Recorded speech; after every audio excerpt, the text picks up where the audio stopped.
Hello everyone, welcome back to Treehouse Live here at E3 2017. I'm Matthew, joined here again by Rich from Treehouse, and we have two special guests today, Mr. Takahashi from Monolith Soft and Mr. Yokota from Nintendo in Japan. Today Raymond's going to be interpreting for us, and we're here to play Xenoblade Chronicles 2. Sorry about that. Set us up here, Rich. What are we looking at? Cool. So if you've watched the trailer, you already got a bit of a taste of what the world and the story looks like. So we're going to kind of go a little bit deeper into the combat system and talk about what makes Xenoblade Chronicles 2 special. Right now, we're looking at, I am going to do a little bit of story stuff, I have to admit. And I'm going to have Mr. Takahashi do some explanations of the world as we're playing. But before we do this, I want to get into a bit of the combat so that you can get a sense of what's happening. Just as I'm playing and as we're talking. Right now, we're looking at the two sort of protagonists. We're looking at Rex on the right and Pyra on the left. It might look like I've got two people in my party right now, but when I get into combat in just a moment, you will see. Let's take a look at them real quick. There's Rex. There's Pyra. Hi guys. So once we get into combat, you'll see it's really only Rex who's doing the fighting. Rex is what's called a driver, and then Pyra is his blade. The blade imbues a character with a weapon, with an ability to fight functionally. So you can see that he pulls out the Aegis blade, and there, I'm going to try to get a better camera angle on them. You can see Pyra is sort of powering him or charging him up. What this allows me to do is on the right-hand side, you'll see the new arts palette. People who've played the Xenoblade Chronicles series will remember the arts palette from previous games. It's been streamlined significantly now, so it's just using the 4 buttons on the right-hand side of the Joy-Con controller. As with the previous Xenoblade Chronicles games, attacks are automatic, and with every attack, you'll see I'm building up my arts. You can see around the little diamond, I'm kind of building up my attack power. I now have all of them fully charged, and I can trigger an attack. I'm going to launch my anchor shot to pull some HP out. Because honestly, this first battle that I'm doing right here is a little bit on the tough side with just one person here. So I need to pull as much HP as I can. You'll notice my double spinning edge has a side attack bonus. I'm going to try to get around and demonstrate it. There, you see that little halo indicates that I was able to get around and pull off the side attack. It's going to be hard to get a back attack on him. Oh, he didn't turn it. No, that didn't pull off. But every time I'm doing these attacks, as I'm doing my arts, or as I'm doing my basic attacks, I'm charging my arts. And then as I'm doing my arts, I'm charging up my blade's ability to attack using her power. That's the right-hand icon on my arts palette right there. You just saw it went to level 1, and I've got this flame ability.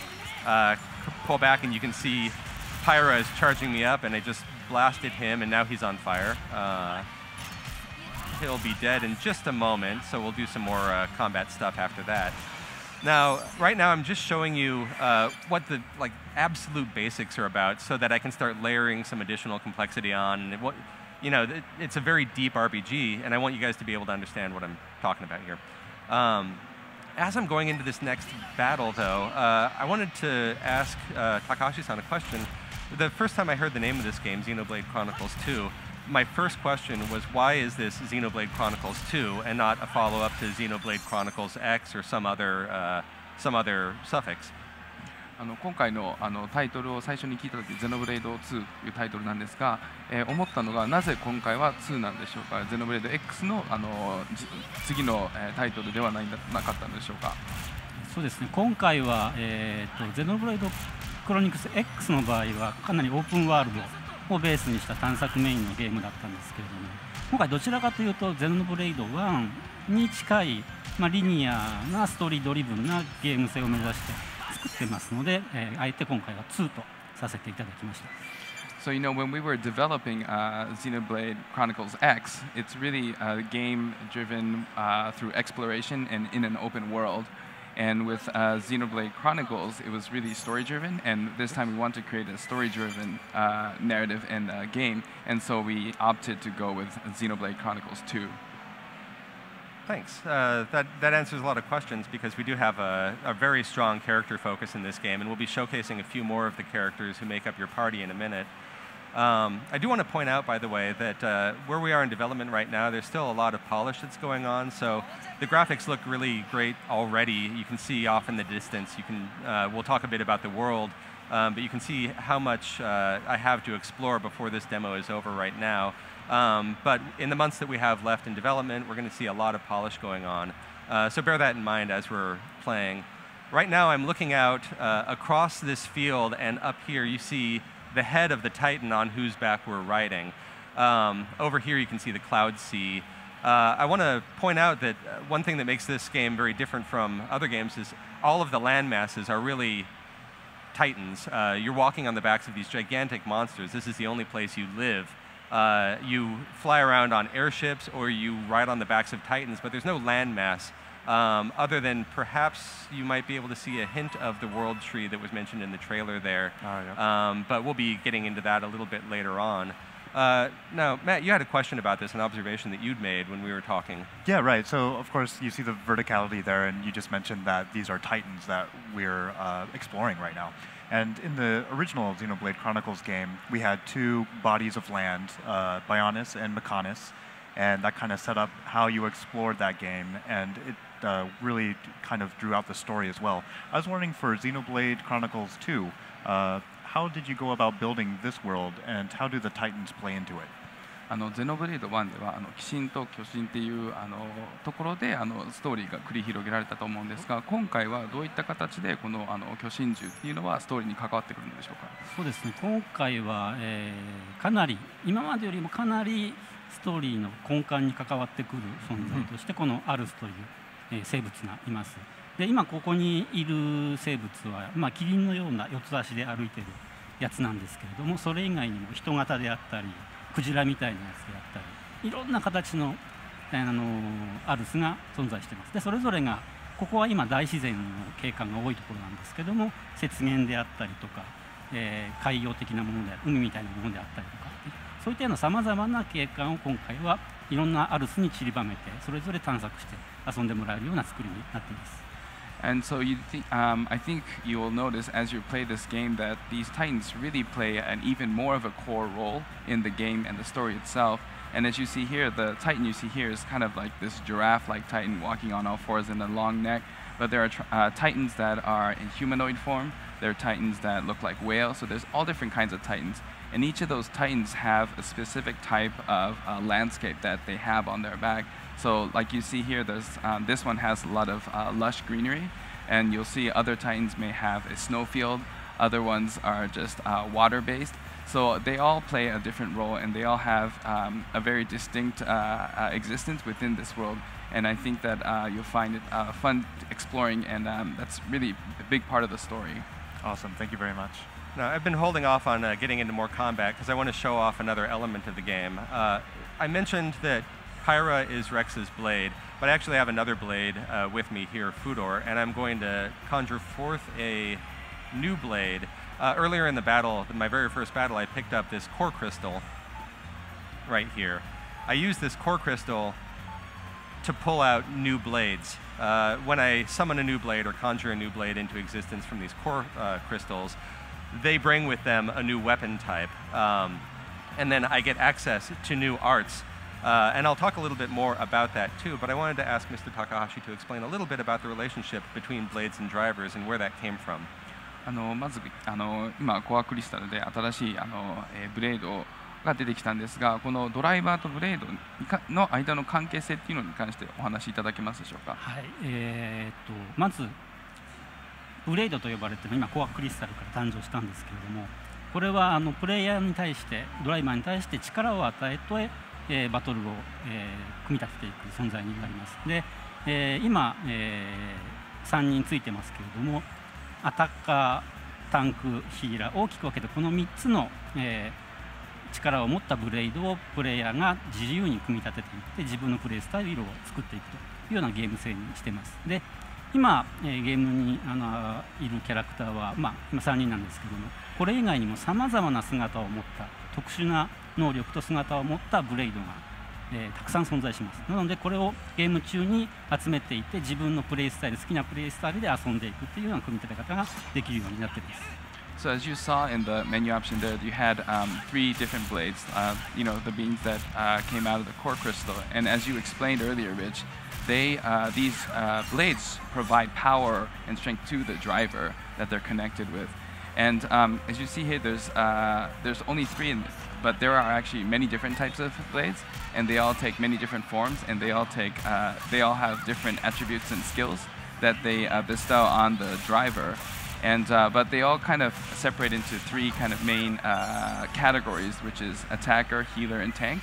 And so based on the type of gameplay and playstyle that you have, you can mix and rearrange these blades to really fit your playstyle, and it gives you a lot of freedom into controlling how you play the game. And it's really, and there's a lot of fun to be had in collecting and finding these blades as well.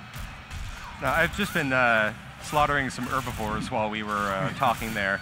But now that I've added a few extra people into my party, you'll see I've got Nia and Tora here, each of them with their own supporting characters, let's say. Right now, I have 3 blades at my disposal just for Rex, and I can swap between them once they've charged up adequately. I added these people to my party in part because Tora is a tank.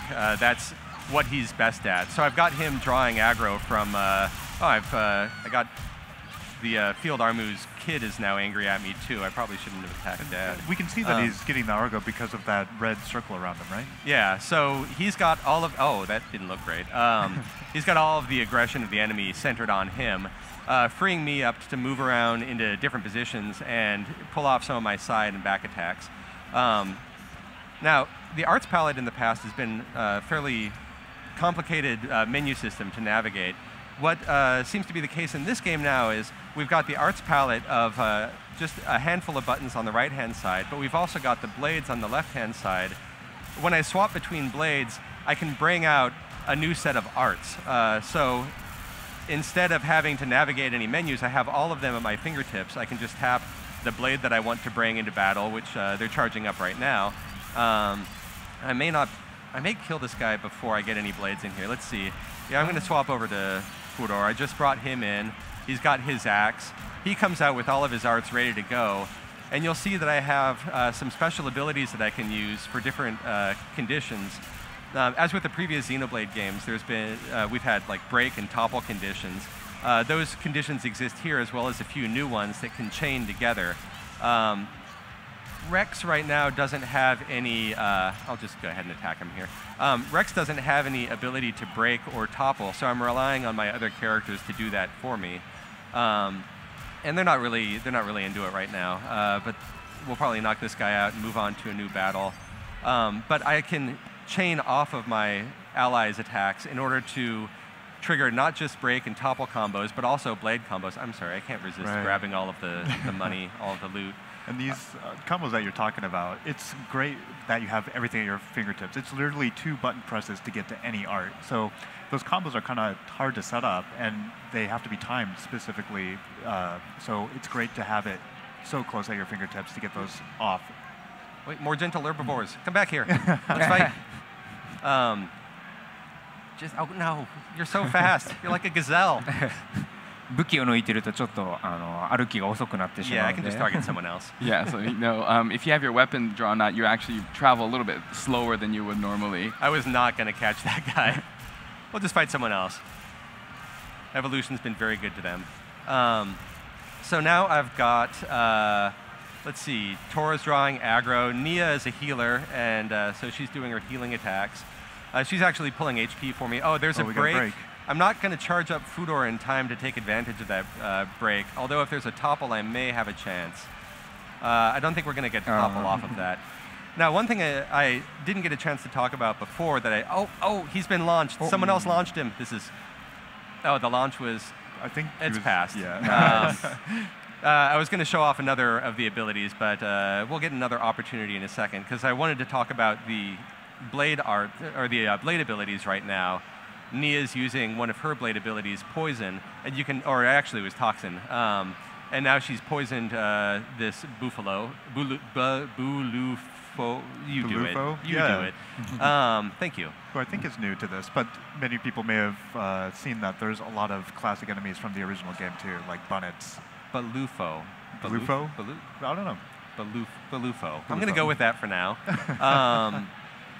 But we'll keep attacking these gentle creatures of the night. and see what attacks we can trigger. One thing I'm kind of holding off on for now is I don't necessarily want to go into the main field because there are going to be some things that will kill me, and I'll show you getting killed inevitably. It's just going to happen. Right. Another thing I want to talk about is my basic attacks will trigger automatically, of course, but unlike in previous games, if I'm moving, they're not going to trigger. So I have to stop and think about where I want to be in order to do my basic attacks. And something else about that is you don't want to move around all the time either, because each automatic attack is a little bit different. You have 3 steps to that, right? 1, 2, 3. So you can see that the basic attack is a combo. And as I'm building up my arts, I can also trigger. You see that little blue ring was me triggering an art off of my basic attack that helps me charge up a little bit faster and may do a little bit more damage. Right. I got it again right there. Yep. So even though some of the battle may feel very automatic, there are a lot of real-time actions that you're taking in order to build up your arts and to build up your blade abilities as well. I have my flame ability ready right now, and I might as well finish him off with it. Oh, he's already down. I'm sorry, Pyra, that was wasted. Looks like you got oh no, someone else. I got somebody else. Sorry, you're just collateral damage, pal. And now you're gone. I'm going to move into some more challenging enemies. The oasis where all of the gentle creatures come for a nice sip of water is maybe not the nicest place I could be. So I'm going to run past a little bit more. There was something else you had. Yeah, sure. While you're running around here, let me ask Takashi-san. In a lot of your games, you prefix the titles with Xeno. I was wondering, just in general, what does the word Xeno mean to you? 高橋さんが作成されているゲームの中でゼノっていう言葉がよく使われるんですが、そのゼノっていう言葉は高橋さんにとってどういう意味を持っているんでしょうか。はい、ゼノという言葉自体が異質とか異なるとか、そういった意味があったと思うんですけれども、僕ら普段他の人と一緒に暮らしている時にみんなそれぞれ違うわけです。性格が違かったりとか生まれが違かったりとかで、それっていうのはなんていうかな、生きていく上でドラマになります。で、そういったドラマの部分をゲームの部分にもうまく落とし込めたらいいなと思って常にゼノというタイトルをつけるようにしています。So the word Xeno really means like something different or something kind of not familiar. And I think in life when we're living, you meet different people and they have different personalities, different backgrounds. And it's the drama between the interaction between those people that create the drama of life. And I thought that it would be great if I can drop that drama into video games. And that's why I add Xeno to a lot of my games. All right. Awesome. Thank you very much. Now, I went over and attacked this much more ferocious series of Ferrises. And they're pack animals, so they started calling in their buddies. And so this battle's going on a lot longer now. Do a little area of effect, attack, see if I can... Is anyone going to be able to topple him, though? That's the real question I have. Because I want to hang out here and see if I can pull a topple combo out of this. Oops, I did that a little bit early, but it was still all right. Now I've triggered the chill effect. You can see the chill bars slowly trickling down. If I were to pull off another, oh, down he goes. If I had time to pull off another blade art, you would get a chance to see one of those blade combos. We will have an opportunity to demonstrate that as we get deeper into this level. But for right now, you look big. Oh, yeah. Yeah, and you're angry. Oh, good. I don't feel so bad attacking aggressive animals. One thing I want to point out that's really interesting about this take on the Xenoblade, the familiar elements of Xenoblade, in the previous game, for example, you had the ability to identify how aggressive an enemy was and how they would spot you. You could see the little eye to indicate that they had a visual range, or you would see whether they were detecting you by sound. And as I mentioned, more importantly, you could tell if they were aggressive enough to attack you on sight. You don't have that in this game, and it's because you're intended now to learn more about the enemies. Oh, topple, topple, topple, punch, punch. Oh, too slow. Oh. But there's... All right, buddy. There we go. We'll see if we can do it. I didn't get a chance to switch over to Fudor in time to take advantage of that topple. But this time around, you're meant to study the animals. You're meant to study their behaviors and learn through your experiences. You might die along the way. I certainly will. But I'll just use this ability. Just keep firing off abilities to charge up my specials. But you'll learn their behaviors, and you'll learn how to fight them through experience and through repeated death over and over again. I'm going to trigger Tora's Shard ability now. You can see it charging through his support and doing serious knockback. Shard is still in play. If I were to trigger with a complementary ability, again, I would be able to chain off of that. Now, in order to demonstrate some of that, I am going to start. I'll grab some HP. I already healed up, but in order to demonstrate that, I'm going to have to head in the direction of town so I can show you it's not just fighting. There's a fairly sizable town on the back of this Titan. Now, one thing that we talked about earlier is the way in which the setting shapes the lives of the people in this world. In this town, I wanted to ask Takahashi-san about the people. Gonzalez. Big. That's a tough enemy. Yeah, let's just show you what that looks like. Because there's a one hit. I didn't even get my sword out in time. All right, so can we even? That's another one hit. He is very territorial. And he's a unique monster. I've got my party bar charged up a little bit, so I can bring Tora back. Oh, just in time to die. Oh. Now, as I mentioned before, when you die, did I mention this? Who knows? We'll review it on playback. When you die, you are set back to your latest checkpoint. You don't really lose anything in the process, though. Yeah. So it's like it's educational. I just had a very educational death right there. But I had a question for Takahashi-san about the lives of the people who live on the backs of these Titans in all of these different environments that form up the or that form the world of Xenoblade Chronicles 2. ゼノブレイドの世界を作るいろいろなタイタン、巨人獣に住んでいる人たちについて少しお話しいただけますでしょうか。はい、今ここにあるアルスはグーラと呼ばれているキリン型のやつなんですけども、ここものすごく、自然景観の豊富な場所で木材の産業が非常に発達している場所なんですね。でここでは割とこうなんていうんですかね、町の人たちもちょっと獣人っぽい人たちが住んでいて、で木工細工であったり何だったりというのをなりわいにしている人たちがたくさん暮らしています。でちょっと場所を転ずるともうちょっと軍事大国的なアルスがあったり、そこで暮らしている人たちは軍人が多かったりとか、住むなんか種族がまあ違うんですよね。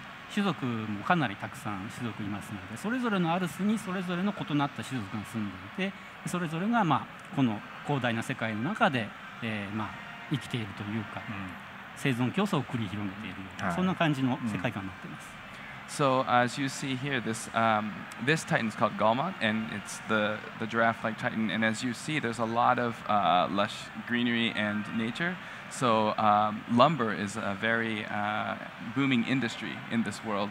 And so once you go into town, you'll see that there's a lot of humanoid characters, people that live there, and they make a living out of doing woodcraft.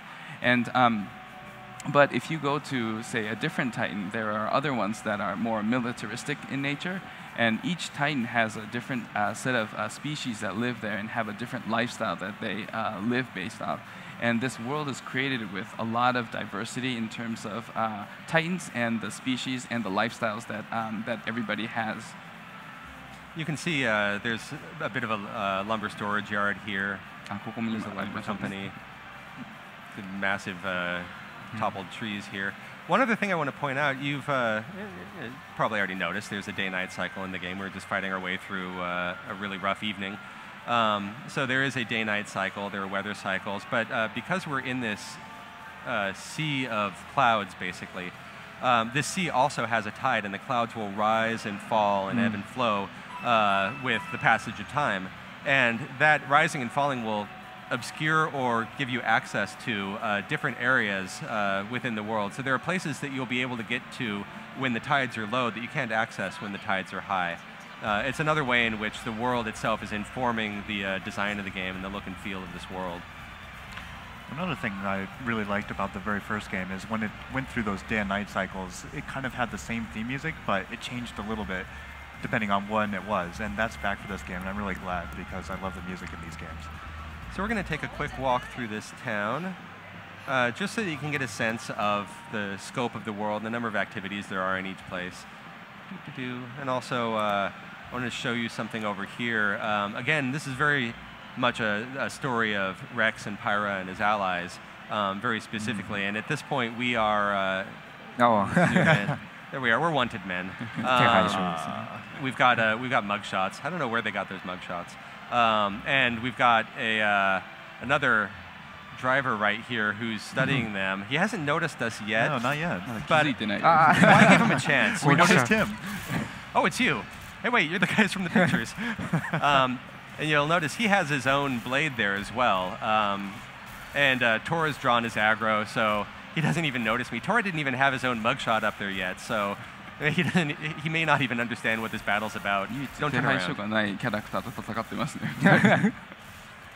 いっぱいこういうキャラクター出てきまして、牢屋に囚われているものすごく強いユニークなドライバーとブレードなんかもいますので、もちろんそういうの戦うと美味しいアイテムとか手に入りますので、ぜひいろんなところにいるやつら見つけてチャレンジしてほしいなと。And you'll find that there's a lot of unique and interesting characters in this world. And for example, there's a really powerful driver and a blade that's locked up.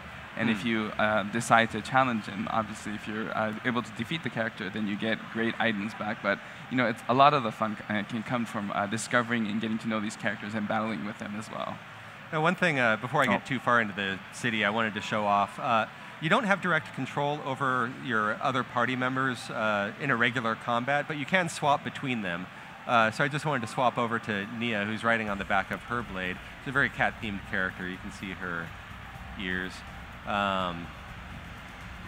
So you do have opportunities to swap between the different characters. And I'm going to get into a battle over here. I mentioned that she's a healer. I just want to show you what that looks like with her blade arts. ニアだけ特別にね、このトラの白虎っていうキャラに乗れるんですけど。So Nia's got a special blade where she's actually able to ride him. And it looks great on the field as you're riding on blade back through the battlefield. So fight a few more rabbits, I think, just to thin the population. They grow like rabbits. So you can see her arts are a little bit different. She's got a full heal art that's super useful. She also has an HP potion art. I'll kill some more rabbits. Why not? It's just. And then that potion art works really similar to Rex's art that we saw earlier, while the other healing art is more like a standard, what you would expect, like a healing. One other thing that she has, and I'll try to charge it up during this battle with this slightly tougher rabbit, is she can initiate the break status. So if I can trigger that break, maybe by building up my arts a little bit more, this rabbit might die before I get the break. But here, I'll trigger the ability. You'll at least see the break happen. And then you see, once I've triggered break, another character might trigger topple. And then another character might trigger the launch status or other types of status. Right. So there's a lot of depth in choosing how you're going to attack and even choosing who your party lead is going to be. I do want to switch back to Rex, which means I'm going to be dependent on my allies to trigger those abilities for me. Let's swap blades on the battlefield, back to Pyra. So I'm going to run back through that town, show you a little of the architecture, show you a little of the lives of the people.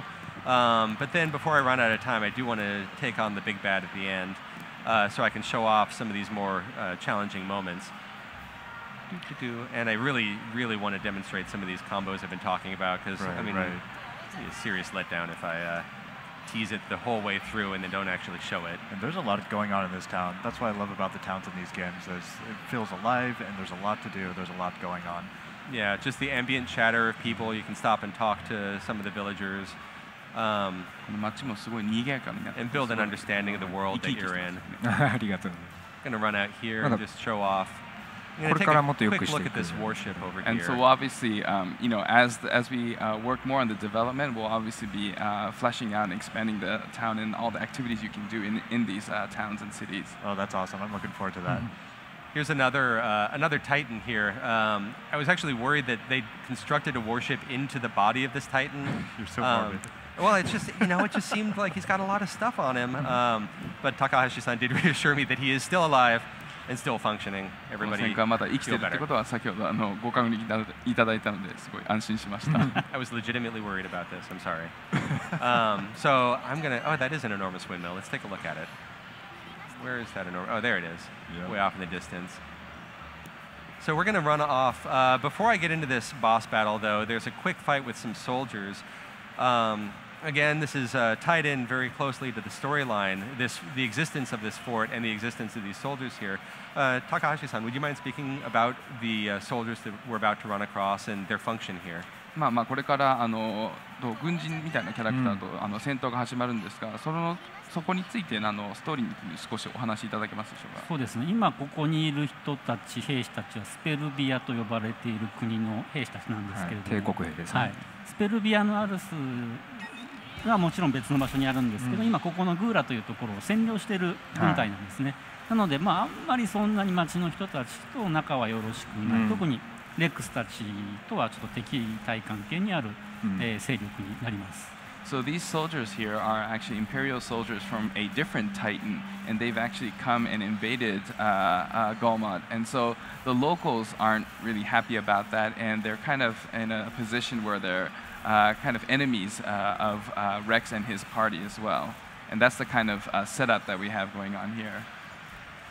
We're making short work of them, though, with our party all together. Yeah. Their attack rod is all that's left. Rot. Made short work of that crew, which is good because with the time that we have left, that might be enough time to beat or be beaten by this upcoming enemy inside of the warship. Well, I do want get your to stop combos him. off. It I do should be need no to problem. Oh yeah, sorry. look around. もちろん戦艦にもシームレスに入っていけるっていうのがこのゲームの特徴かなと思い And ま I also think one of the great features about this game is that even going into the airship is very seamless. There's no loading and transition. You just go right into it. Yeah, and the airship itself is vast. I mean, this we'll keep- cargo room that we're す。 fighting in is 今回はちょっと tremendous. ここだけでお見せするってことになるんですけ You ど、 know, all we can show And is you this see me. section, but it really is massive. 今回のライブ用に用意したちょっと専用のボスっていうところを楽しんで見ていただければ And I な hope you enjoy the boss that we've selected to show here on Treehouse Live. Get some nice camera angles on him. He's going to stomp us. Okay. I want to switch back to Pyra. I'm going to talk through my strategy a little bit. I'm going to switch back to Pyra so that I can charge up my arts, pull some HP, and do some of the things that I'm more used to doing. This is sort of my standard starter strategy for building up my arts, building up my blades abilities especially. What I want to do here is get all of my characters' blades to have their abilities charge up to appropriate levels so that I can trigger the combos that I want. Right. So I'm not going to use Flame or Toxin or Shard right now. I will attack once I get to level 3, I think. I think that's the safest. Right. Now, Nice can you couple. switch over? Do I have time? I didn't have time. You 間に合 gotta... わなかった。 All right, Oh, I wow. want Rich to get this combo off, so I'll talk a little bit more about what we're trying to accomplish here. We have 2 combos that we're trying to get done, maybe. One is the driver combo, which is what we are about to attempt. Topple him. Yeah. Topple with the him. Topple. Somebody topple him. リキャストが It ま may だ not 終わって happen ない now, か but も it しれな will い happen. And the other one is the one that we previously touched on, the blade combo, which really makes these boss battles a lot of fun, and you have to think about your strategy a lot if you want to get them done either fast or even efficiently. 今回どうぞ実はドライバーが放つ物理系の格闘コンボっていうやつとブレード側が放つ属性コンボっていう2種類ありますので、これ両方合わさったりするとかなりダメージが出ますので、そういった遊びの楽しみがあります。 And like you were saying, Matt, as you were saying, there's the blade combo and the arts combo. And arts combo usually is really physical and damage, whereas blade combo has a little bit of a more elemental attribute to it that makes the gameplay a lot more, as you were saying, strategic and interesting. Yeah, you'll notice that Pyra is fire-themed, while Fudor here is water-themed. And Kirim, my newest... Oh, okay, here it topple comes. him. Yes, There yes, it is, do it, and do it, launch. do it. Do the launch, do the launch. Yes. Oh, yes. I love the visuals on that one. It's just hilarious to send him flying, and it does a ton of damage. But for my blade combo, it isn't Fudor that I want. Although if I can get him toppled again, I'm gonna go for the strong smash. I'm not sure. I'm at level 2. If you look in the right-hand corner, he's not toppled this time. I'm at level 2 on my arts. Oh, but he's broken again. Oh. I'm trying to get up to level 3, and to do that, I am going to need to keep using my arts, even if they're not necessarily the most appropriate art for that moment. We've got Toxin, we've got Shard. We're going to want Kirim for this combo, if I remember correctly. Blade combo. Just a little bit more of a charge. So let's switch over to Pyra, who's ready, because I can pull off some more HP. Get my arts going. I'm not going to worry too much about trying to do the breaks and topples right now, because I really want to race my way to the level 3 art, or the level 3 blade ability. And something that people can look forward to is the launch is not even the end of the combo. There's more after that. So yeah, it's just that's the end of what we have at our disposal right now. Oh, and ready to go. We got toppled. Okay, I'm ready to go. Going to switch over to Kirim so that all my blades are in place. Thank you for the heads up on that. I'm so caught up in the battle. So we're going to fire off with Toxin first. You'll see that Toxin hits. Did it hit? Are you hitting? You hit. There he is. And now you look on the right-hand side. The bar is going down. I've got 2 basically tree options I can follow. I'm going to hit Virus next, which takes us to the next level on that tree option. And then I need to pay attention here because there's a little bit of action on my part. When Plague is ready, that virus is ticking down. I trigger Blade. I've got 3. Boom. Oh, Yeah. All right. I think I might have done it. Did I do it? It looks Am I good. okay? Are we here? Oh, wow. Are we comboing? I think we're comboing. That looks like a lot of damage. So you can see the amount of strategy that you have to put into building up those combos, but when you do it, it's really satisfying. Oh, man, it feels so good. And having pulled off that combo, I might actually have a little bit more time than I'd expected on this. Yeah. Which is nice. I can kind of chill out and relax and unwind, get a cup of tea, switch back to Pyra, pull some HP because we are actually starting to suffer just a little bit. He's got Tora cornered. He's got him boxed in. Like, buddy, no. And there he goes. Tora's not even on All the floor anymore. There it is. So that's it. With the effective use of both my topple effects and my blade arts, we were able to hew our way through him.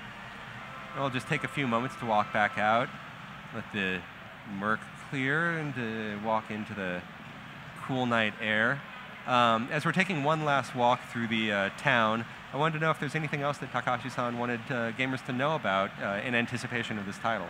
ではボスを倒してもう終わりの方に近づいてるんですが、ゲーマーの皆さんに対して高橋さんからメッセージお伝えしたいものというのはありますでしょうか。はい、今回はゼノブレイド2というタイトルで作ってるわけなんですけれども、結構前作クロニクル X からは短期間でできているとは思うんですが、それもクロニクル X の時の環境があって、そのシステムの上にこれを作っているんですね。ですのでクロニクル X で楽しかった探索要素であるとか戦闘の要素であるとかといったものと、ゼノブレイド1にあったストーリーを追っていくリニアな楽しさっていう、この2つが融合されているのが今回のゲームですので、ゼノブレイド1が好きだったお客さんも、X が好きな方々も楽しんでもらえるようになってますので、ぜひ、遊んでみてください。So, like we just saw Xenoblade Chronicles 2, and so the past title, Xenoblade Chronicles X, was, compared to that, I think the development time, we've been able to develop it quickly, but also it was because we had the environment set up after developing Chronicles X that we're able to do this, and we're building this game on top of the engine our system that from Xenoblade Chronicles X. And it has all of the fun and joy of exploration and a battle from Chronicles X, but it also has the joy and fun of the story-driven narrative that's in Xenoblade Chronicles 1. So I really hope that fans of both series will be able to really enjoy it and have fun with this game. That's great. Thanks very much. There's one last note I wanted to make, just in case anybody had any curiosity or questions about this.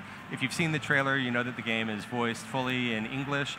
We are playing an in development build. All of the English has not been dropped into this build yet, so you're hearing a lot of Japanese. Obviously, that's not final, but I felt like I should, just Yeah, mention definitely. it. Yeah, あ it's と a nice 2 thing 週 to know. 間時間があれば全然英語にトランスレート If we had 2 weeks, we could have had all the English voice in. So close.